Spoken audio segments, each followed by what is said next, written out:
Hello and welcome to Comedy Slab. I'm Adrian Lacey. He is Shane O'Connor.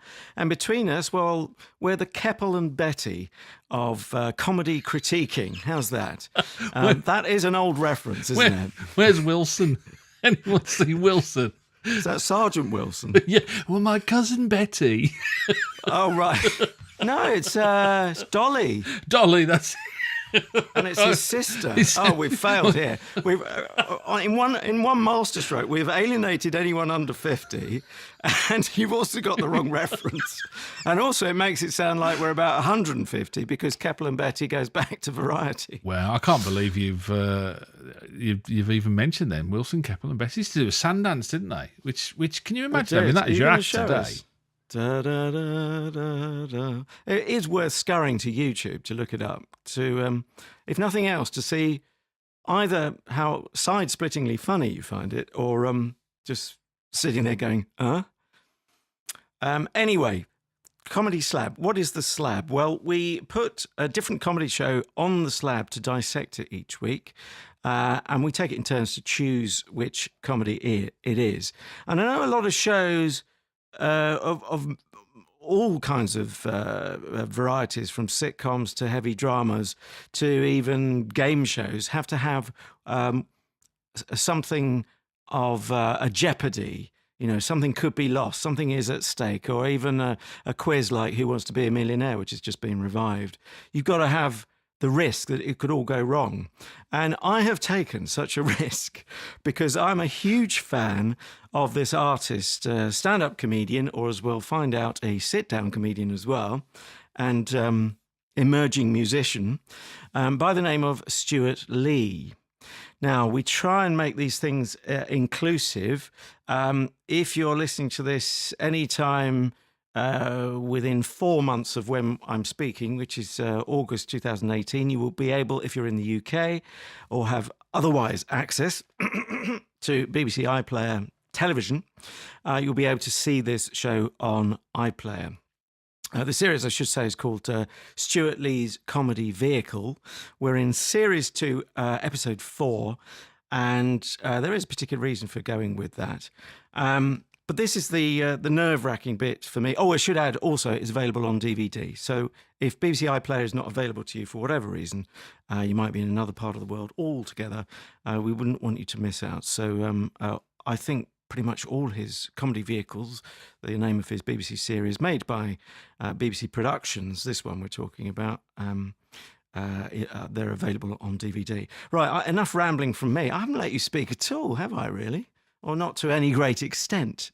I've been out and doing a bit of painting outside. I need to do a bit of whitewashing on the front of the house.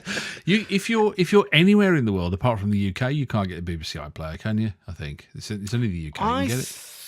I thought America was dipping a toe into a pay-as-you-go BBC iPlayer equivalent. I could be wrong. I haven't been to the States, or haven't investigated in the States. I had heard that. I know that's the Meister plan, and I think the bigger plan is world domination, or at least to roll it out across a number of countries. But I have to confess, I should know, but I'm not sure how far they've got with that. But anyway, there is can't the even DVD get in the colonies now, can you? See, this would have been a good reason to have an empire. If we'd have kept the empire, it would have been so much easier for the iPlayer, wouldn't it, really? Could have had wherever you'd have gone, really. But yeah. Sorry, yes, you were going to say. Anyway, the Jeopardy. What's the Jeopardy of this podcast? The Jeopardy is, I'm really, really nervous, and I genuinely don't know. This is not one of those fake build-ups of Jeopardy, but I'm a huge fan of Stewart Lee. I've set your homework, Shane, last week, so I know you've been, I trust, diligently watching it. But what I don't know, and even in because we have a little preamble before we hit record to say how are you and all of that and shoot the breeze, whatever. And we studiously avoided, and I studiously avoided asking your reaction to Stewart Lee, and I'm just very nervous about what it's going to be, but I should let you talk now. I can't stand him. I thought it was terrible. So join us next week when we're going to be looking at... I kind of guessed that. No. Or are you winding me up? No, I'm winding you up. Well, yeah, you see, I felt a bit under pressure, conversely, because I knew that you felt that way, and I knew that you thought that I wouldn't like it. And to be honest with you, I probably thought I wouldn't like him as well. But as you said to me last week, I think, in the true spirit of George Michael, that I should listen without prejudice. And I did. So I watched. But it wouldn't work, would it? Really, because the album is called "Listen," and that'd ruin it completely. Yeah, sorry. Thanks for that. I kind of. Yeah, all right. But I don't want people to think it's a radio show. They get very confused. Oh, yeah. DVD radio show. I never thought. Anyway, of that, yeah. pray continue. So no, I thought, okay, open mind, and I'm going to go in, and I'm going to give it my best shot to enjoy it. The interesting thing is, before I tell you how I feel about it and how whether I enjoyed it or not. I for some reason and for whatever reason I have avoided his work, and I kind of think that you know a lot more about him and his body of work than I do, and I think, was it last week we were talking at the end of the podcast about how he was Richard Herring that he used to work with. Yeah, Lee and Herring was a double act back in the day, which I never really got into, and not. I hated, or I thought were rubbish or anything. I just never for whatever reason, I never really kind of got into. And it's the same with him, really, is that I never really kind of got into his work. We'll give it a star rating at the end, won't we? So that will tell all, really. I mean, in terms of sitting down and watch, I thought it was a great start. I really like the premise of the thing, and I really like where was it shot? Do you know? I really like the venue. I don't. No.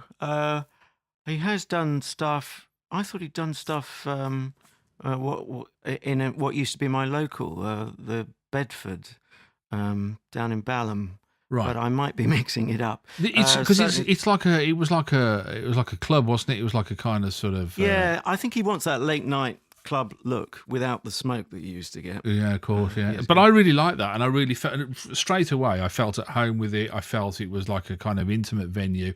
I've got to say, do you know how? What was this? A salesman once told me that people buy off people they like.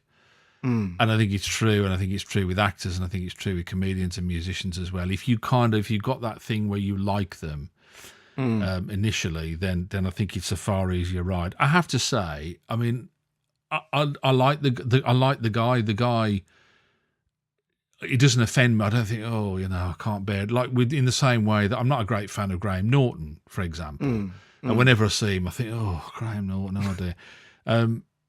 But with Stewart Lee, I mean, I like the way he looks. I like the way he sounds. I love his delivery. Yeah. I don't think it's a content thing with me but I have to say, I didn't not enjoy the program. I didn't sit there and go, come on, entertain me with my arms folded and think what a load of rubbish at the end of it. I didn't come out of it a huge convert like you are, but I didn't come away with it thinking, well, that was a waste of 30 minutes of my life I'll never get back. And I don't know what it is, and I kind of beat myself up ever since watching it, that I kind of don't really know what it is that's putting a barrier between me and Stewart Lee. I've got some ideas, which we'll talk about in a bit. But I think we should we hear a clip early on, so we're just not for people who are not familiar with his work. So it's not too theoretical. But I have to say, before we get onto the clip, that already it's sounding better than I thought it might. I thought you might hate him with a passion or hate his shtick. So I'm pleasantly surprised, even though I hear you're obviously not bowled over and you're not rushing out to buy all the DVDs. Maybe watch every edition. Do you know, there's part of me that thinks, and we'll talk more about this in a bit, there's part of me that thinks it's a little bit in. And I didn't feel like I was experienced enough to get all of the inness of it, and I kind of felt a little bit excluded because of that, maybe. Right. I fully understand that. I'm going to be incredibly liberal and Guardian reader about any criticisms because I do get them. Interestingly, though, you cared enough to actually want to choose this clip, so I wanted to give you free rein. Do you want to set it up? Because it takes a bit of explaining, but it does actually explain his act as well as be an interesting anecdote in its own right. Yeah, I didn't choose this clip for all the best of intentions, as you'll probably find out in a little while. But, okay. But yeah, he's just so you're gonna have to refresh my memory. He's talking about, because he actually used to work in a library, didn't he? He really did. So he says. I mean, I would take it on trust. Well, yes. I didn't realise as well. He's a Midlander. He's a solid old lad, isn't he? Well, I think he was born in Shropshire. Yeah, he was born in Wellington, but he was Yeah, adopted and then went to live in. Because I think he makes a reference about comedy clubs, and he said there was nothing in Coventry and nothing in Birmingham. Well, Solihull is, as Alan Partridge would say, equidistant between Coventry and Birmingham. So Right, which is a great selling point, I suppose. yeah. So he kind of I had there was another affinity point there for me. Really, I thought, oh, he's a Brummie. So as I understood it, and I might be getting it wrong here, but he was talking about two librarians talking about him as a librarian. But the analogy was that that's how people talk about him as a comedian. Yes. I'm reading that right, am I? Yeah, you've got that right. And you've done well, because that's not necessarily obvious. Or you might be helped by the reaction of the crowd, who are on my side, on his side. They are definitely in the club, as it were, the fans. So you can hear the dawning realisation. So essentially... it's he's said to a fellow librarian that he's packing in the library to become a full-time comedian, to which the reaction is, well, you don't strike me as very funny. You weren't a very funny librarian, I think was the Okay. We should play the clip, and I'll tell you, because I think in retrospect it's probably easier to come out of it. What it does do, if nothing else, though, I think it really illustrates the relaxed comedy club late night kind of style of it as well. But have a listen. So we joined the conversation, one librarian talking to another. The other librarian turned to her and said, I think he is a funny librarian, actually. It's just that you have to have seen a lot of other librarians to realise what it is he's doing.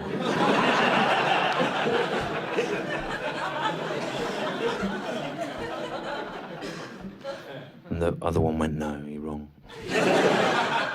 She said, you're either a funny librarian or you're not, and he's not a funny librarian.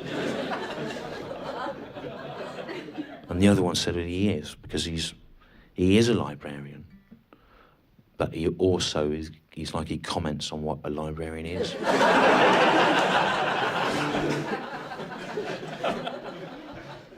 And then the first one, the head librarian, said, well, that's a maybe, but I guarantee if he takes that approach on BBC Two late at night in 21 years' time, people will be turning off in their thousands. And the second one said he won't care.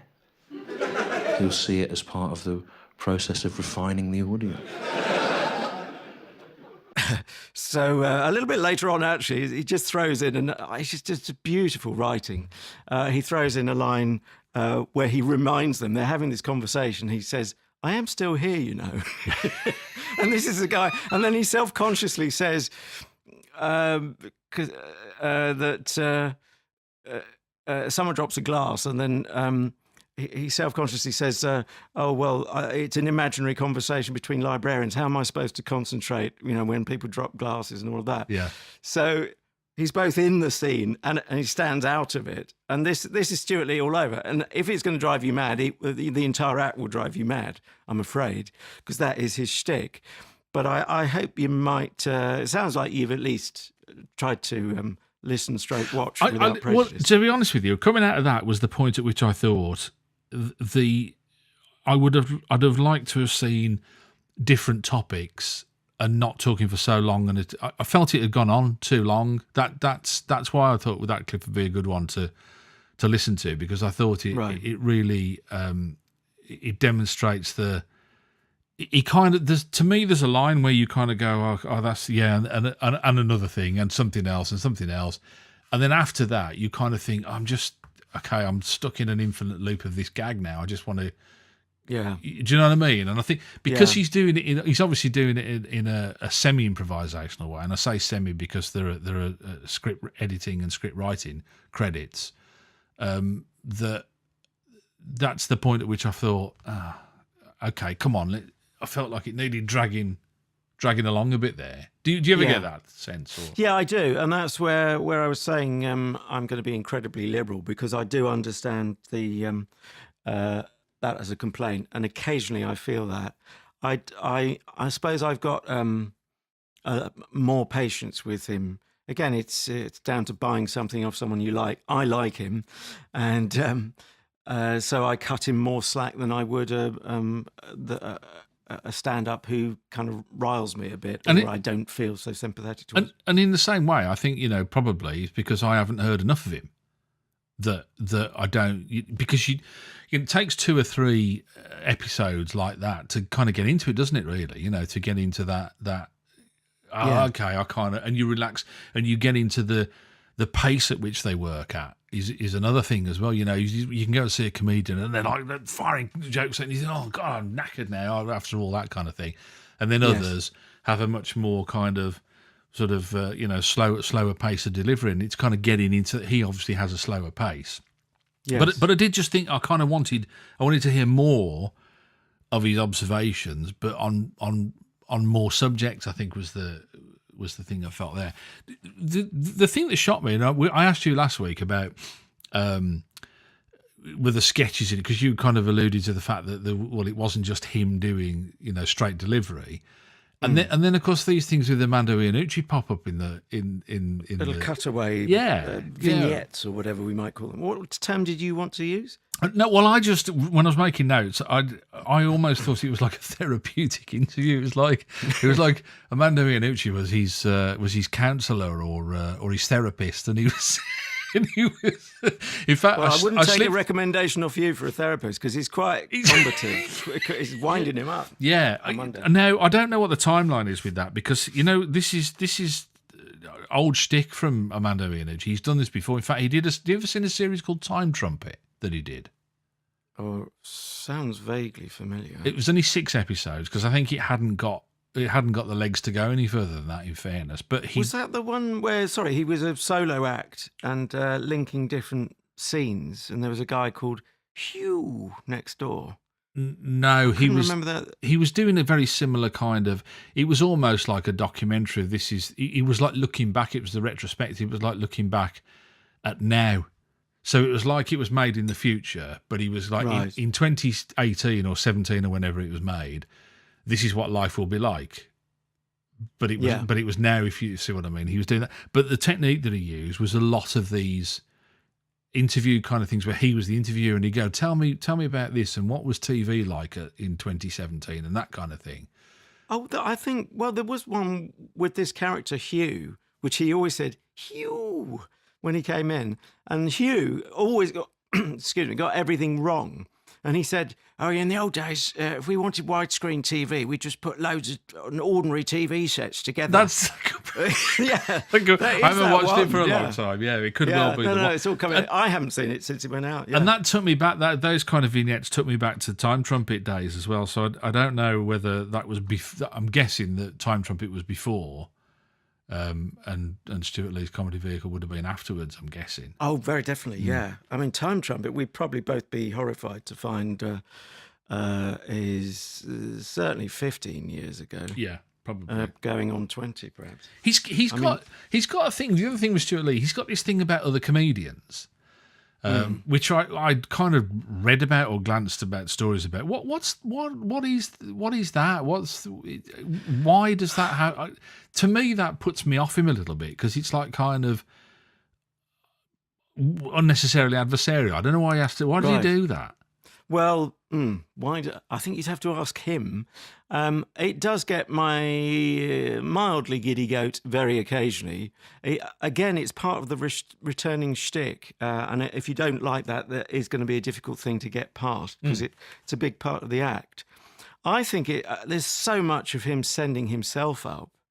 I mean, he reduced it to the absurd once. I think he talked about comedians doing charity gigs, and he actually worked out how many, I can't remember what it was, but he reduced it to Russell Howard is basically earning, I don't know, whatever it was, 1,300 times as much as him per minute. And but in making it ridiculous, you can tell he's not really angry with them. He'd probably go for a pint with them. I mean, they're on the same side. They're doing the same job, really. He has said in an interview, and this may be a bit of a clue, that he is playing his angrier self from the past.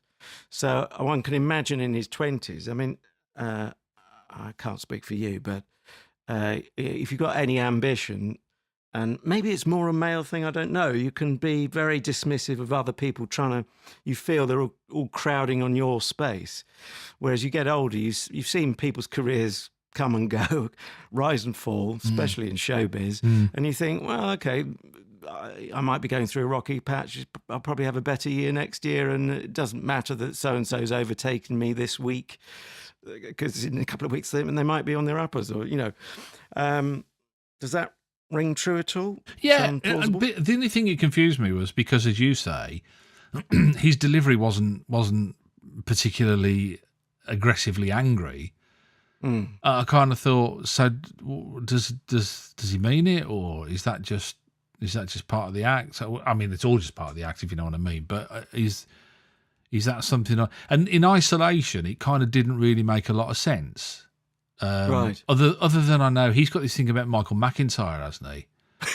So which see, I'm laughing at the very thought. Which again endears him to me immensely. So, hey, see, that's where I can go a bit of a softie and think, oh, don't have a go at him, even though or perhaps because he's successful, don't have a go at him. But again, I mean, there is a culture, I gather, and you won't be surprised by this. That a lot of frustrated comedians will have a go at Michael McIntyre on stage and off stage because they want to be where he is. And it's this angry thing I'm talking about, and the ambition and so on. I think Stewart Lee's come out of that. He's beyond it, but he can satirise it and send himself up now and pretend to be so angry. I think you'd probably, I'm only guessing, but I think you'd probably find in a relaxed moment over a pint, he'd probably say, yeah, Michael does what he does, I do what I do, and we both do it well, and we're both making a living out of it. It's you see, on the one hand, I find it quite unusual. Then on the other hand, I think I want to applaud him because I do get the feeling that he's worked over the last, 10, 15, 20 years, he's worked very hard to try and define himself. Stewart Lee, I get the impression. Absolutely. Do you know what I mean? He tries. He's worked really hard to be different. And, yes, and you've kind of got. I mean, to me, you've got to applaud him for that. Now, the thing that worried me was that I think at one time he was doing this anti-comedy crap, which is the only way I can describe it. Because it's like, can you imagine doing anti-art where you can't draw, or anti-music where you can't play the instrument? Like there's either comedy or it's either funny or it isn't funny. Where was he practicing that? Are you talking about a different series, or no? I think this is in his early days. He was part of that kind of, wasn't Alexi Sale that kind of thing as well? That sort of. Well, I never got Alexi Sale. I almost still don't. After all these 30 years on, I still don't get him. But I know people who we share other acts that we really enjoy, and I just cannot agree with anyone on Alexi. But he's made more of him. He's become a writer, hasn't he, for some years. Now he's back in stand-up. It must be high time for a clip. I think this will help illustrate some more things, particularly for anyone listening if you haven't come across Stewart Lee before, because this is the shtick. And I just think beautifully done. His commentary on how comedy has changed over the years. What the comedy was in the 80s was a load of people, and they all hated the Tories. And they went out to a place, and there was a guy on stage there, and he hated the Tories. And he'd go, I hate the Tories. And the audience would go, we hate the Tories as well. And they go home happy, 67 pence well spent. It's very different now, the comedy, isn't it? I've seen it. I've seen some of it on the Roadshow on telly, and it's in all stadiums and things now, isn't it? It's amazing, comedy. It's very different. What the comedy is now is not like the 80s. What it is now, it's a load of people, and they all hate their electrical appliances. And they go out to a place, and there's a guy on stage there, and he hates his electrical appliances. And he goes, I hate my electrical appliances. And the audience go, we hate our electrical appliances as well. And they go home happy, £47.50 well spent. And again, I came out of that. I mean, I got it, and I thought it was funny and all the rest of it, but you kind of think, the idea of deconstructing a comedy routine, was it Bob Monkhouse used to say there's only two kinds of joke or three kinds of joke? I think the misunderstanding, and I forget what the other two are. Sorry, I'm going to ruin that, really. Bum, bum. Yeah. Oh, I thought that was the joke. Yeah. But, the premise of taking apart another commit, and I kind of felt a bit, I thought, oh, no, why are we going down this avenue now? I don't know. But it's another way of having a go at Michael McIntyre, though, isn't it? Because Michael McIntyre will do a whole sequence on his mobile phone, for instance. Well, you said, and again, I didn't read, because I studiously avoid Michael McIntyre. I mean, if I see he's on, I kind of think, oh, no, he's not for me. There's no hatred there or anything, but I just don't, he's not my kind of comedian. You must have watched him once upon a time to know what the act is, a mainstream stand-up. Yeah, a long time ago. And I must have, I had nothing to do with his watch, by the way, being stolen. So if you think that wasn't an act of revenge or anything like that. You mentioned stolen goods from comedians. You've reminded me, Bob Monkhouse, you've just recalled. I was there working at BBC Television Centre, not that I was in the frame, you understand, when his joke book was stolen. Oh, really? And it was stolen by, I think, someone I knew in the office. I think it came out. You are Quite a bizarre joking. thing. That's how weird. No. And did they have I'm to not give it back? joking, but he was. He got it back in the end, yeah. Good grief. Yeah. And he was, of course, old school, so that's all he had. He didn't have backups in the cloud or anything in those days. It was only until your ex-colleague said, I'm still having sex at 74. Which is 33. And I live at 33. That they realised How to ruin one of your gags again. They would realise that it was him that stole the joke. Well, it was one of Bob's, that was. So there you go. And I kind of came away from that thinking that you'd I don't know. It's good. It's good. I mean, I'm being ultra picky because no, you can be. Because this is what the Slab's all about. We're critiquing it, aren't we? And you kind of do think, that one you'd let it slide, wouldn't you? Let it slip under the radar. There's something. Sorry. No, go on. I was just going to say, being a comedian, of course, and writing the greatest chunk of his own material. He's just got away with words, obviously. And it's no coincidence. He's got a really clumsy sounding term, electrical appliances. And also it's wrong, isn't it? Because I was going to say it should be electronics, but now I'm being ridiculously nerdy. But the point is it's deliberately clumsy to be funnier. And that's one of many things I like about that. I thought, and there's a great truth in it as well. I will let you speak now. No, I was just going to say I thought he'd be a bit sharper as well. When was that real? The people leaving, there were people leaving throughout the set, and people getting up and it was almost too good to be true. And his handling of it was just superb. Well, three people left in the course of the edited show. I didn't think he was superb. That's why I thought, oh no, he's crying out for that. There was the one where he was talking about, and he's talking about the toast, and he said, and if you've got the receipt, then by all means take it back. And this guy got up, and I thought he was going to say, he's obviously forgotten his receipt, or he's going to go back. But that would be too traditional for Stewart Lee. Right, okay. Instead, he gets angry, doesn't he? But at the end, is that where he says, I take a perverse amount of pride in it? He is actually, there's a ton of taking the rise out of himself. But can I just say, my favourite line, which actually we haven't clipped out, he's going on about receipts, essentially saying that... if a comedian's saying, this toaster it's only got two settings, either burns the toast or just gives you warm bread, he just completely stamps on that as a premise, and says, well, that toaster would never get off the ground. It wouldn't be designed. And he has a sequence with a designer going to Mr. Morphy Richards, etc. But then he goes on about receipts, as no other comedian on earth, I think, could get away with. And then after a while, when there's a lot of acting in there, of course, and the performance, he pauses, he appears to catch himself. He's got these really punishing, super tight close-ups. You cannot hide in those. And the acting is so subtle. And I was thinking, we should trim the hairs up his nose, because they were super tight. You're not listening to the words. No, if you're looking at his nasal hair. No. Anyway, he comes out with a corker of a line where he's caught himself talking at length about receipts, and he sort of remembers, oh yeah, I'm meant to be a comedian, aren't I? And he says, I am aware that when I do observational comedy, it can drift. That gets a laugh, pause. into consumer advice. Yeah. Another huge laugh. Yeah. I mean, it's just superb, I think. I'd love to see the script and see what is scripted and what is ad-libbed. I would think that'd be fascinating. But then it kind of be a bit like saying I'd like to see the magicians tell me how they do the trick. Really, that's the whole point of it, isn't it? Really. Last clip. Can I introduce the last clip? Because I yes. And can you set up the theme of the show actually? Because I didn't actually do that properly. Yeah, because the episode's called Stand Up, and of course he's doing stand up sitting down, and he starts off by saying how he's decided he's going to have a guitar with him because he realises that comedians who he said he'd been watching Tim Minchin and he thought he was rather good. He thought he'd made a few quid, and he found a guitar that he kind of got an easier ride.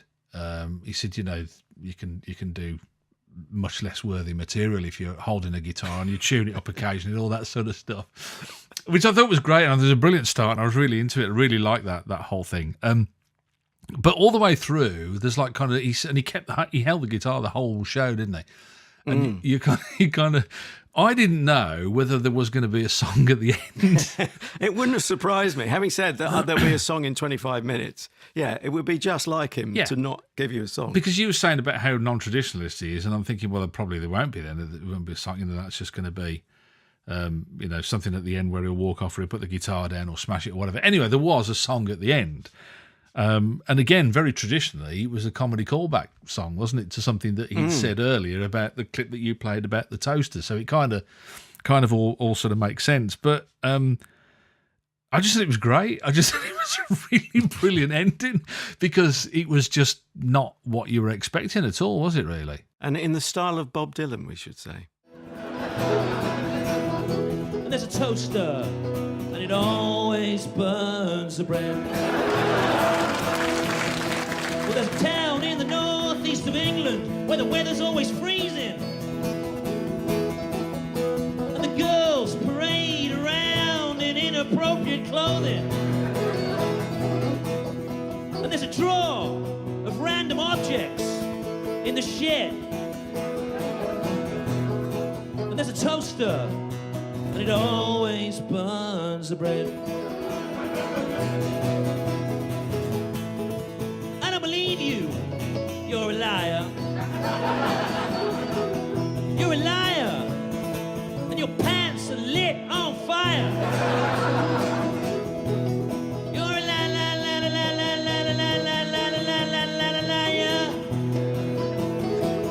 And your name is Michael. Very nearly effing and jeffing. And, of course, it could be some other comedian called Michael. I don't know, Michael Benteen, perhaps? That really is going back. No, it's got to be Mr. M&M. They might be, for all we know, as I say, the Bezzy Mates. Can I very quickly ask you something? Because I thought, I always, as we both do, I think we look at the credits at the end, and I thought, I've got to ask Adrian this because he may know if anyone does. There were 3 assistant directors on that show. What the hell? Why would that be? What's that about? Well, actually, it's not quite what it sounds like. What's happened, and I'm not as well qualified as I was when I was working regularly in TV, but TV has imported from film, probably because it sounds grander, loads of titles. AD is, they're not really, it's coming back to assistant manager and assistant to the manager. They... you might find, actually, I'm not 100% sure, but an AD might be a person directing the interstitials. That's another grand term I've come up with. What you call the therapy sessions with Armando Iannucci, which we haven't played out, but I don't actually think they're that successful. But an AD, that could be something they do. So you don't need your top director to do that. It's only a guess. I don't know in this specific case. But if you're going off to do a shorter piece, or something more straightforward, doesn't use as much kit or much exotic direction or complexity. I mean, the AD would do that. I thought that's what it was, but then I thought, I wonder what the other 2 did. So, well, it might be they did one each. I don't know. Because there's only the club and there were cutaways. That was it, wasn't it? Really, but there you go. Maybe we'll never know. Who knows? Anyway, time to give a star rating for Stewart Lee's comedy vehicle. Did I go first last week? I can't remember. I don't think I did I? Shall I go first this week? Yeah, do go first. Give me some thinking time. I've had a week to think about this, and we get five think I know. stars each, don't we? So gives it a grand total out of 10. Obviously, of course, I am going to give Stewart Lee's comedy vehicle. Can we give half stars? Oh well, I did last week, didn't I? Oh, you did. Okay, I'm going to give it a 2.5. I'm going to give it From the way you were approaching it, I thought you'd be in the. I thought you were going for 3.5. two and a half. Oh, Jeopardy again. Right. Okay. Did you want to add a line to that? No. I think I was hovering around 2.5, 3. And I probably, and I'm, Stuart, I'm sorry if you're listening. The half came off probably because of my lack of shows under my belt. That maybe if I knew a bit more about him and I knew a bit more about his work, and I certainly will go and watch a few others. I'd have probably. So he's been penalised for me being lazy. Basically, that's what's happened there. Sorry. Well, no one said life was fair. Exactly. And I mentioned again, it's BBC Productions who made it. I think now it would be BBC Studios, and things have changed since then. So hats off to them. I think I'd give it on the same philosophy of last week, that nothing's perfect. I don't think those bits with Armando Iannucci or the equivalents in any series really add to it. I'll give it 4.5. 4.5, So, not a bad score, is it? Then in total, really, yeah, for I am Stewart Lee's comedy vehicle. But thanks for that, and thanks for introducing me to something that I've not seen and not come across and not experienced before. Because as I say, I will go back and have a look at some of the other ones, because they're on the iPlayer if you want to catch up with those on the BBC iPlayer online. Your homework then for next week. yes. And I'm going to do something that I did a couple of weeks ago. I'm going to suggest something that I think neither of us have seen. I don't know if you might have caught up with dangerous. this. Brand new comedy on Channel 4. It's on at the moment. Right. I think it's on about series episode 4 or 5. I don't think it's been played out, but I think if you go on to More 4 on demand, you can see the whole series, because they show the box set kind of thing, don't they? Do all that sort of stuff. And it's a comedy called Stath Lets Flats. And Right. it sounds like How's that first word spelled? It sounds like an anagram, Yeah. doesn't it? It's Stath. That's the guy's name, Stath. Right. I think he's a Greek guy. Right.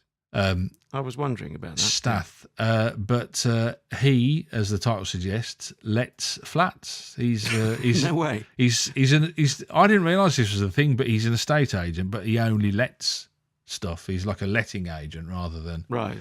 an estate agent. And pretty much more than that, I don't think I can tell you.